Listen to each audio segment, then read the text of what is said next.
Assalamualaikum warahmatullahi wabarakatuh. Eh, Perkenalkan saya Fajar Juardi. Kali ini saya akan menjelaskan terkait penelitian studi kasus terkait rencangan arsitektur enterprise untuk persiapan sistem pengawasan dan penindakan Bawaslu Kabupaten Tangerang. Ya, langsung saja, yang menjadi latar belakang perancangan arsitektur enterprise di Bawaslu Kabupaten Tangerang adalah pemilu bagian penting dari demokrasi, tapi kadang-kadang bisa ada masalah seperti berita palsu atau politik uang di Bawaslu Kabupaten Tangerang. Nah, Bawaslu Kabupaten Tangerang adalah badan yang bertanggung jawab untuk memastikan pemilu yang berlangsung dengan adil. Mereka harus memantau, menyelidiki, dan menangani pelanggaran. Tantangannya semakin besar karena teknologi sekarang memudahkan untuk memanipulasi dan penyebaran informasi palsu yang begitu cepat. Untuk menghadapi ini, Bawaslu perlu sistem informasi yang kuat. Di Bawaslu Kabupaten sendiri, mereka mengalami masalah yang serupa di pemilu sebelumnya. Mereka ingin meningkatkan sistem mereka dengan pendekatan rancangan arsitektur enterprise yang menjadi solusi mereka untuk membantu problem-problem di kinerja Bawaslu Kabupaten Tangerang. Ini artinya mereka akan membangun sistem yang lebih responsif dan efektif. Hal ini penting agar mereka bisa mengatasi berbagai masalah yang mungkin muncul selama pemilu. Sekilas terkait profil lembaga, Bawaslu Kabupaten Tangerang pada awalnya adalah badan ad hoc atau disebut Panwaslu Kabupaten Tangerang atau disebut Panwaslu Kabupaten yang dibentuk berdasarkan Undang-Undang Nomor 22 Tahun 2007. Ya. Setelah ada Undang-Undang Nomor 7 Tahun 2017, Bawaslu tingkat kabupaten atau kota menjadi permanen dan mulai efektif. Bawaslu Kabupaten Tangerang menjadi satker pada pemilu 2019. Yang menjadi tujuan meningkatkan kualitas pengawasan pemilu dan pemilihan umum di tingkat lokal. Ya, menjadi peran penting mengawasi pelaksanaan pemilu dan pemilihan umum untuk memeriksa dan menindaklanjuti laporan dugaan pelanggaran pemilu. Jadi kesimpulannya, Bawaslu Kabupaten Tangerang sebagai lembaga permanen berperan penting dalam mewujudkan pemilu yang berkualitas dan berintegritas. Yang menjadi pengembangan arsitektur itu mencakup visi misi yang jelas seperti visi misi perancangan arsitektur enterprise. Bawaslu Tangerang mempunyai visi membangun sistem terintegrasi dan inovatif untuk pengawasan pemilu yang efektif, menjaga keadilan, transparansi, dan berkeberlangsungan dalam tahap demokrasi. Misinya yang pertama adalah mengembangkan rancangan arsitektur enterprise yang kokoh. Yang kedua, menyediakan infrastruktur teknologi informasi yang handal dan aman. Yang ketiga, mengintegrasikan sumber data yang relevan dan terverifikasi. Keempat, melakukan pelatihan dan pengembangan SDM yang berkualitas. Yang kelima, meningkatkan kerjasama dengan pihak terkait. Yang menjadi roadmap pengembangan sistem dalam pengawasan dan pendidikan Bawaslu Kabupaten Tangerang, yang pertama atau tahap pertama adalah analisis dan perencanaan selama 6 bulan. Yang pertama, menganalisis kebutuhan dan tantangan Bawaslu Kabupaten Tangerang. Dianalisis dulu apa yang menjadi kebutuhannya, apa yang menjadi keperluannya, dan apa saja yang menjadi tantangan Bawaslu Kabupaten Tangerang. Yang kedua, membentuk tim proyek. Setelah menganalisis, kita perlu membentuk tim proyek. Yang ketiga adalah menyusun dokumen perencanaan proyek. Tahap kedua, perencanaan arsitektur selama 6 bulan. Dalam tahap ini, yang pertama adalah merancang arsitektur enterprise yang sesuai dengan kebutuhan. Jadi, merancang arsitektur enterprise itu harus sesuai dengan kebutuhan apa yang menjadi problem di Bawaslu Kabupaten Tangerang. Yang kedua, mengidentifikasi infrastruktur teknologi informasi yang diperlukan. Menyusun spesifikasi teknis untuk pengadaannya. Nah, setelah tahap kedua, kita lanjut ke tahap ketiga, yaitu implementasi infrastruktur teknologi informasi selama 12 bulan. Yang pertama, untuk tahap ketiga, menyediakan infrastruktur teknologi informasi yang direncanakan. Yang kedua, tentu saja menginstalasi, mengkonfigurasi, dan menguji infrastruktur teknologi informasi tersebut. Setelah itu, yang ketiga, melakukan integrasi infrastruktur teknologi informasi. Oke, setelah tahap ketiga, lanjut ke tahap keempat, pengembangan sistem selama 12 bulan. Dalam pengembangan ini, mengembangkan sistem pengawasan dan penindakannya, menguji sistem secara menyeluruh, memperbaiki dan mengoptimalkan sistem. Nah, ini diperlukan untuk bahan pengujian dan mengevaluasi agar sistem yang telah direncanakan sesuai dengan kebutuhan dan layak dipakai. Oke, tahap kelima yaitu setelah pengembangan sistemnya, kita melakukan pelatihan dan implementasi selama 6 bulan untuk SDM-nya. Karena tentu saja kita harus membarengi setelah mendapatkan pengembangan sistem, kita juga mengupgrade SDM-nya. Yang pertama adalah melakukan pelatihan, tentu saja melakukan pelatihan ini dan disosialisasikan kepada SDM Bawaslu Kabupaten Tangerang tentang penggunaan sistem yang baru. Ya. Yang kedua, melaksanakan implementasi sistem secara bertahap dan di seluruh unit kerja Bawaslu Kabupaten Tangerang. Yang terakhir, memantau dan mengevaluasi kinerja sistem serta merespon permasalahan yang muncul selama masa transisi. Jadi di masa transisi ini, pemahaman SDM menjadi penting dan peningkatan kapabilitas SDM juga menjadi penting. Oke, setelah sistem sudah dikembangkan, SDM sudah dilatih untuk penyesuaian sistem yang telah terbarukan, yang tahap terakhir adalah memelihara peningkatan secara berkelanjutan. Ini menjadi penting karena pemeliharaan yang berkelanjutan menjadi konsistensi agar ke depan ini akan terus menjadi tahap yang pengoptimalan secara menyeluruh. Begitu. Oke, yang pertama melakukan pemeliharaan rutin terhadap sistem untuk memastikan kinerja tetap optimal. Yang kedua, mengidentifikasi dan menerapkan perbaikan berdasarkan evaluasi kinerja dan umpan balik pengguna. Jadi perlu kita identifikasi apa saja menjadi masalah yang setelah penerapan ini dan apa saja yang harus diperbaiki untuk peningkatan berkelanjutan tadi. Oke, tiga, terus melakukan pemantauan terhadap perkembangan teknologi informasi dan kebutuhan pengawasan pemilu untuk memastikan sistem tetap relevan dan efektif. Poin ini ya kita tahu bahwa teknologi terus berkembang, terus mempunyai perubahan. Jadi untuk memastikan pemantauan ini menjadi relevan, maka kita harus menyeimbangkan terkait teknologi terbarukan di sistem Bawaslu Kabupaten Tangerang agar tetap relevan dan efektif ke depannya. Yang roadmap ini mempunyai tujuan adalah yang pertama membangun sistem pengawasan dan penindakan yang efektif dan terintegrasi secara berkelanjutan. Yang kedua, memastikan integritas, transparansi, dan keadilan dalam proses pemilihan umum. Oke, kesimpulannya, rencana induk pengembangan ini merupakan panduan utama untuk membangun sistem pengawasan dan penindakan pemilu yang efektif, terintegrasi, dan berkelanjutan di Bawaslu Kabupaten Tangerang. Dengan implementasi yang tepat, diharapkan Bawaslu dapat memberikan kontribusi yang signifikan dalam memastikan keberlangsungan demokrasi yang sehat dan berkeadilan di tingkat lokal, yaitu Kabupaten Tangerang. Oke, adapun roadmap, Bawaslu Kabupaten Tangerang sendiri harus menyusun dan menata rencana strategis selama 5 tahunan dari 2024 sampai 2029.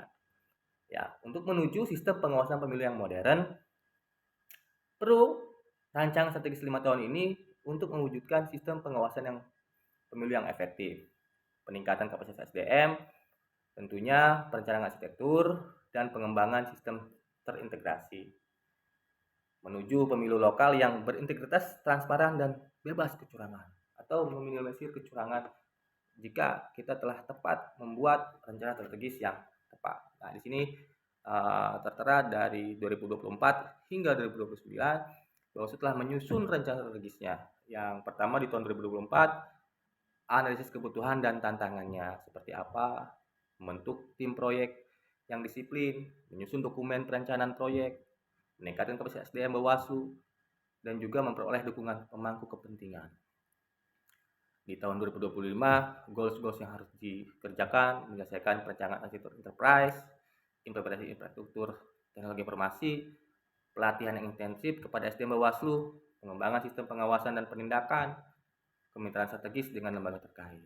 Di 2026, menyelesaikan implementasi infrastruktur teknologi informasi, pengembangan sistem pengawasan dan penindakan, pelatihan lanjutan, dan simulasi penggunaan sistem, evaluasi awal kinerja sistem, dan terakhir penguatan kerjasama dan komunikasi.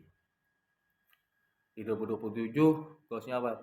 Penyelesaian peran arsitektur enterprise, implementasi infrastruktur, pelatihan intensif kepada SDM Bawaslu, pengembangan sistem pengawasan dan penindakan kementerian strategis lembaga terkait.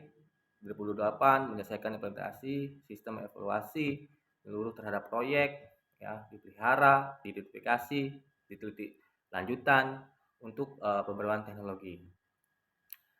Dilanjut di 2009 memelihara sistem pemantauan respon, perkembangan teknologi, penyusunan rencana strategis jangka panjang, pengembangan program kementerian inovatif, lalu perayaan pencapaian dan motivasi SDM Bawaslu. Nah, ini rencana-rencana strategis ini harus menjadi target-target tiap tahunnya agar rencana ini berjalan dengan efektif sesuai dengan titik-titik goals-goalsnya agar capaian-capaian menuju sistem pengawasan pemilu yang modern ini tercapai. Oke, tadi ada rencana strategis 5 tahunan. Tidak lupa juga ada rencana operasional per tahun. Ya, yang tahap pertama adalah analisis perencanaan selama bulan pertama hingga bulan kedua. Apa saja, yaitu menganalisis kebutuhan dan tantangan pengawasan pemilu, membentuk tim proyek yang disiplin, penyusunan dokumen, perencanaan proyek yang komprehensif. Tahap kedua, perencanaan arsitektur dari bulan ketiga sampai bulan keempat, perencanaan arsitektur enterprise yang sesuai dengan kebutuhan, identifikasi infrastruktur teknologi informasi yang diperlukan, menyusun spesifikasi teknis, perangkat keras dan perangkat lunak. Tahap ketiga, implementasi infrastruktur teknologi informasi dari bulan ke-5 sampai bulan ke-8. Di tahap keempat, pengembangan sistem dari bulan 9 sampai bulan ke-12. Nah, tujuannya adalah meningkatkan efektivitas dan efisiensi pengawasan pemilu untuk mendukung operasional sistem pengawasan dan penindakan dan memastikan kinerja sistem yang optimal dan sesuai kebutuhan. Rencana operasional ini merupakan langkah strategis Bawaslu Kabupaten Tangerang dalam membangun sistem pengawasan pemilu yang modern, efektif, dan efisien.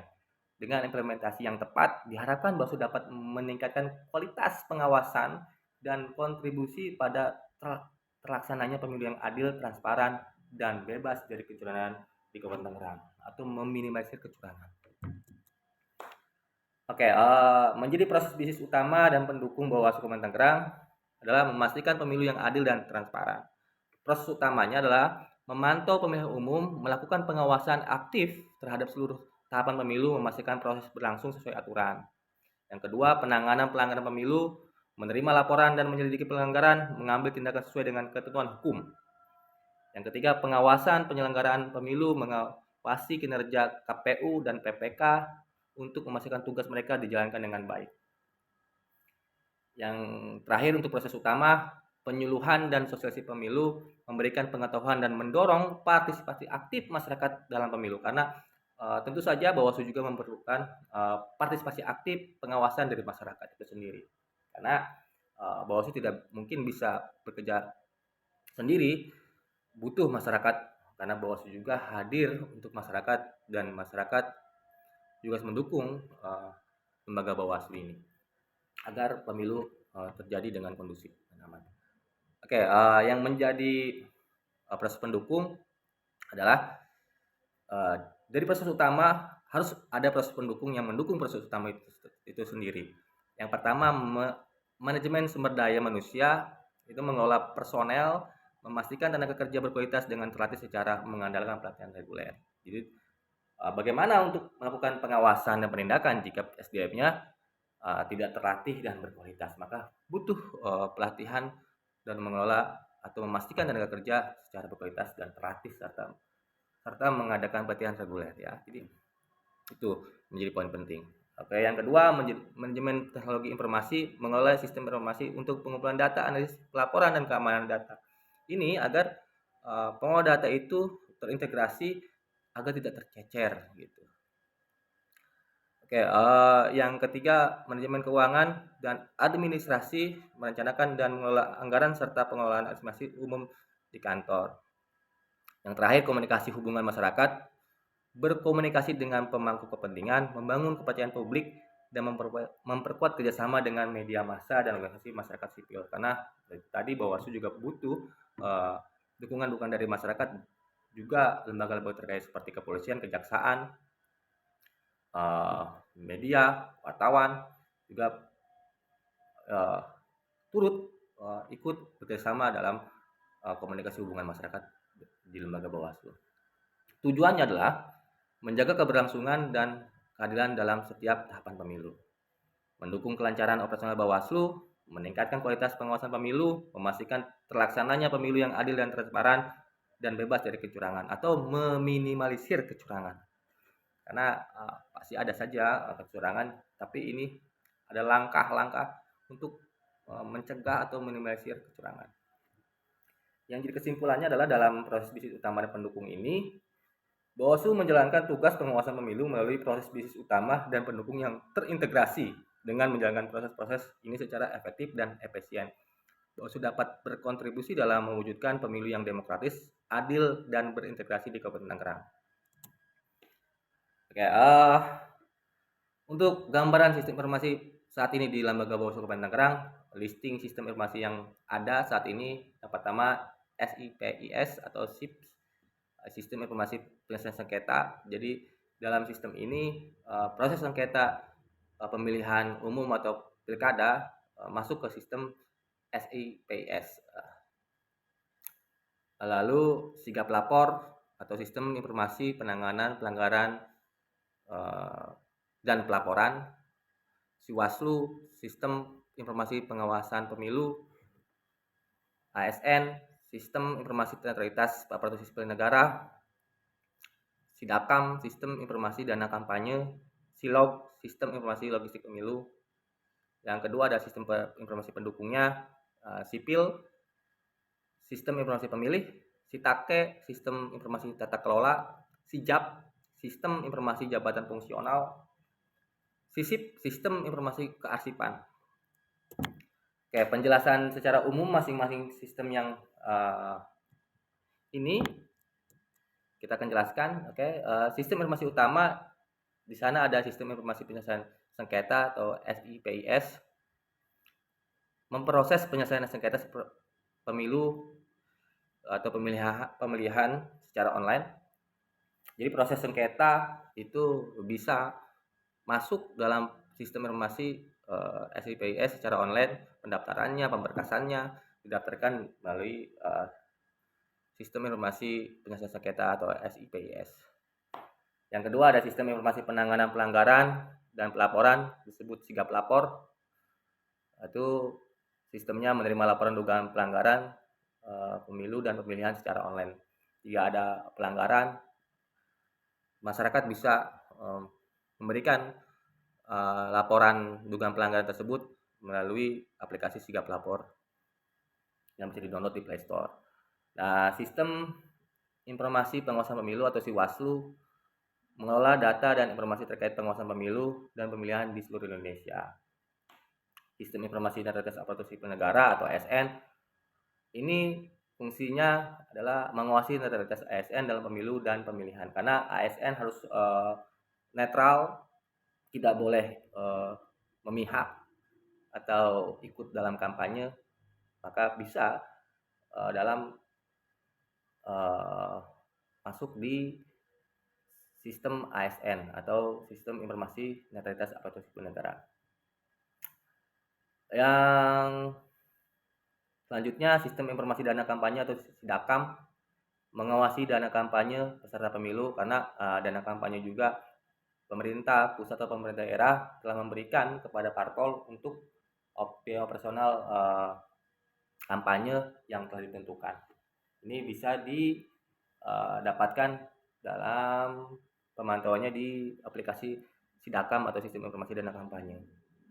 Selanjutnya, yang terakhir, dalam sistem informasi utama ada sistem informasi logistik pemilu, disebut SILOP, mengawasi distribusi dan keamanan logistik pemilu.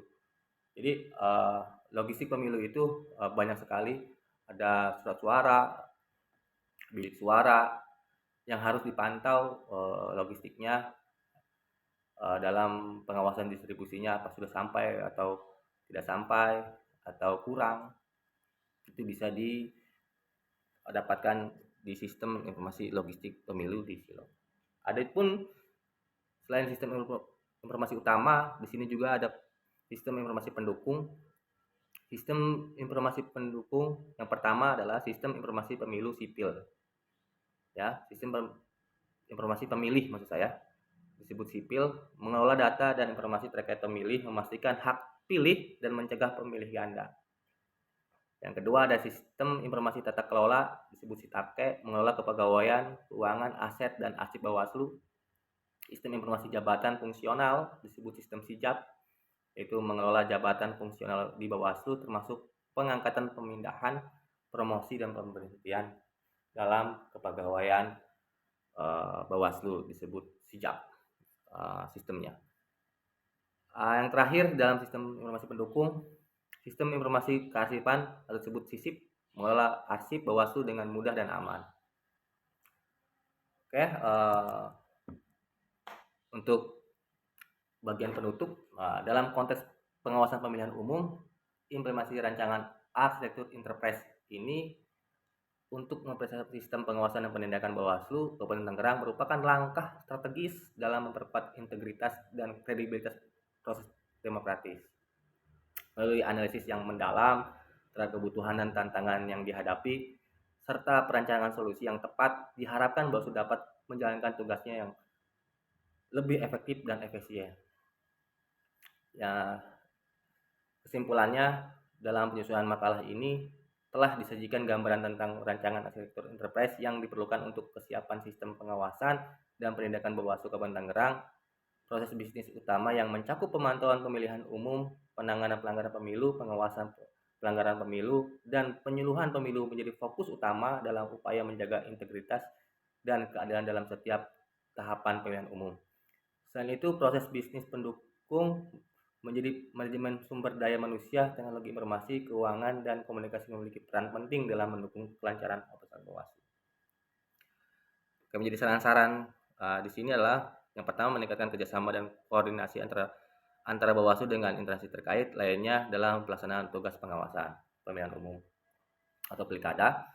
Yang kedua, melakukan evaluasi dan pemantauan secara berkala terhadap implementasi rancangan arsitektur enterprise untuk memastikan kesesuaian dengan kebutuhan dan perubahan lingkungan. Yang ketiga, mengoptimalkan pemanfaatan teknologi informasi untuk meningkatkan efisiensi dan transparansi dalam proses pengawasan pemilu. Oke, terima kasih. Itu mungkin penjelasan dari saya terkait rancangan rencana pengembangan arsitektur enterprise di Bawaslu Kabupaten Tangerang untuk pengawasan dan penindakan pelanggaran di Kabupaten Tangerang terkait pemilu. Mungkin cukup sekian. Jika ada kata-kata yang kurang berkenan atau hal-hal yang kurang mengena dalam penjelasan, saya mohon maaf. Saya sama-sama masih belajar. Mudah-mudahan ini menjadi manfaat. Assalamualaikum warahmatullahi wabarakatuh.